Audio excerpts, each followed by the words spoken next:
Hello, नमस्कार साथियों। मैं अक्षय सैनी आप सभी का हार्दिक स्वागत करता हूं पहली शिक्षा अकेडमी के डिजिटल प्लेटफॉर्म पर। जैसा कि आपको पता है, हमने लास्ट जो वीडियो बनाई थी उसके अंदर हमने एक तो चैप्टर कंप्लीट कर लिया अपना ए लेटर टू गॉड। एक दूसरी चीज़, हमने अपनी एक पोएम जो फर्स्ट नंबर की पोएम थी डस्ट ऑफ स्नो, उसको भी पूरी तरीके से कंप्लीट कर लिया था, उसके क्वेश्चन आंसर कर लिए थे। आज जो हमारा अगला चैप्टर होगा वो अगली पोएम है आपकी फायर एंड आइस, यानी आग और बर्फ़। आग और बर्फ़ लेसन का नाम है, लेकिन फायर और आइस को अलग अलग चीज़ों के साथ कंपेयर किया गया है, अलग अलग चीज़ों के साथ में बताया गया है। जैसे फायर का मतलब होता है यहाँ पर डिज़ायर, इस लेसन के अंदर फायर का मतलब क्या है, डिज़ायर है। और आइस का मतलब क्या है, हेट, यानी घृणा, यानी जलन, है ना। घृणा किस प्रकार से होती है, वो हेट। यानी दो चीज़ों के बारे में पोइट जो है वो हमें बताता है। सेम पोइट है, जो पहले पोइट थे रॉबर्ट फ्रॉस्ट, उन्होंने ही इस पोएम को लिखा है। इस पोएम के राइटर भी रॉबर्ट फ्रॉस्ट ही हैं, पहले वाली पोएम भी उन्होंने लिखी थी। देखिए किस प्रकार से इसके अंदर जो पोइट है वो हमें क्या बताना चाहता है, किस प्रकार की चीज़ों के ऊपर वो डिस्कस कर रहा है। देखिए पोइट ये बताना चाहता है कि जो ये पूरा संसार है, ये इसका अंत अगर किसी चीज़ से होता है, अगर ये पूरा संसार किसी चीज़ से ख़त्म होता है ना, तो वो संसार के अंदर ख़त्म करने वाली दो ही चीज़ें हैं, वो है एक तो फायर और एक है आइस। अब इसकी कंपैरिजन किसके साथ करता है, तो वो बोलता है कि जो फायर है ना, इसका मतलब तो मेरे लिए है डिज़ायर, इसका मतलब तो मेरे लिए क्या है, डिज़ायर, यानी इच्छा। कोई व्यक्ति के अंदर किसी चीज़ को पाने की इच्छा होती है ना, वो कहलाती है डिज़ायर। और आइस जो है वो मेरे लिए है हेट, वो मेरे लिए क्या है, हेट है, घृणा है। यानी मैं अगर किसी चीज़ को इस संसार के विनाश का कारण मानता हूँ तो वो दो चीज़ें हैं, एक तो डिज़ायर और एक हेट। और मैं डिज़ायर को तो बोलता हूँ फायर और हेट को बोलता हूँ आइस। बस इसके बारे में उसने बताया है। अब पॉइंट दोनों तरफ है। पहले तो वो बोलता है कि मैं उनके साथ हूँ जो डिज़ायर रखते हैं, जो इच्छा से ये मानते हैं कि इच्छा के कारण इस संसार का विनाश होगा, और मैं उनकी तरफ भी हूँ जो ये मानते हैं कि आइस से होगा। क्यों कि संसार का अगर अंत दूसरी बार होता है ना, तो वो दूसरी बार जो होगा वो आइस के कारण होगा।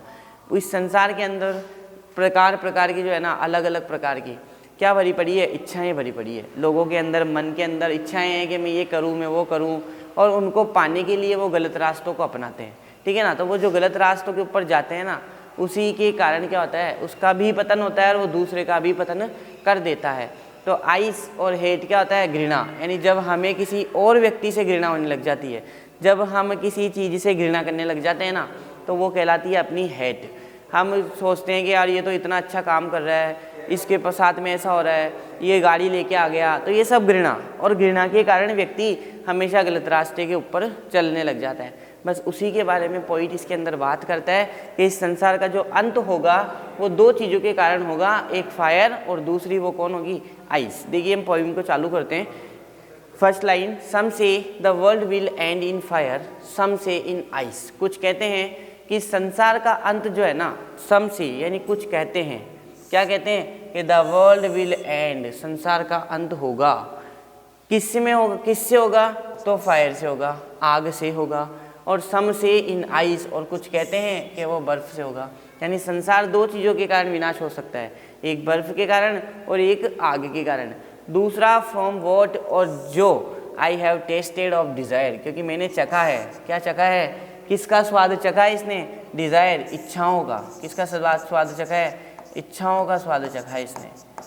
तो I could with those who favour in fire, और मैं उनके साथ हूँ जो किसकी साथ में है, जो किसकी तरफ है, किसके फेवर में है, आग के फेवर में। यानी जो लोग ये मानते हैं ना कि इस संसार का अंत जो है वो डिज़ायर से होगा, इस संसार का जो अंत है वो आग से होगा, तो मैं तो उन्हीं के साथ हूँ। क्यों, क्योंकि मैंने इसका स्वाद चख रखा है, मैंने इच्छाओं का स्वाद चख रखा है। दूसरी चीज़, बट, लेकिन, इफ़ इट, यदि, it had to perish twice, perish का मतलब होता है नाश होना या विनाश होना। अगर इसका नाश दो बार होता है, ये बोल रहा है कि अगर संसार का नाश, संसार का विनाश दो बार होता है ना, तो आई थिंक, मैं ये मानता हूँ, I know enough of hate, मैं जानता हूँ कि इनफ ऑफ हेट, उसके लिए क्या पर्याप्त है, हेट पर्याप्त है।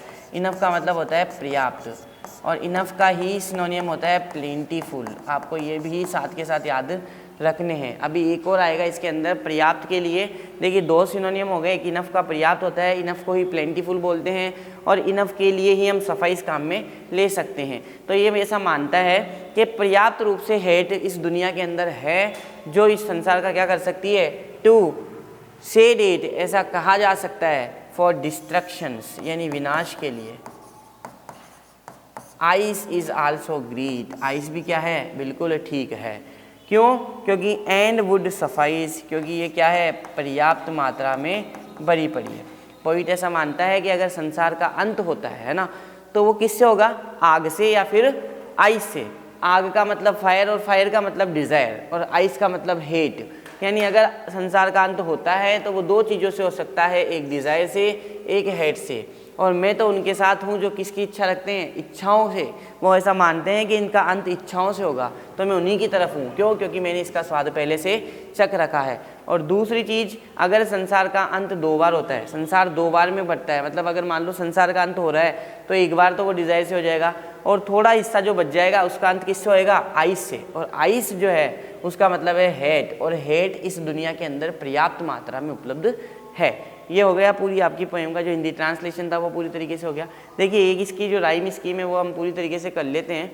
ये देखो पोएम की जो राइमिंग स्कीम है ना, जैसे कि आपको पिछली बार पोएम में आपको बताया था कि जो राइम स्कीम आ रही थी वो कुछ इस प्रकार से थी, ए बी फिर ए बी, यानी 4 लाइनें होती है। 4 लाइनों से हम राइम स्कीम निकालते हैं कि कौन कौन सेम आ रहा है ना। लेकिन यहाँ पे देखो राइम स्कीम अगर हम देखते हैं ना तो लगभग सेम है। कैसा?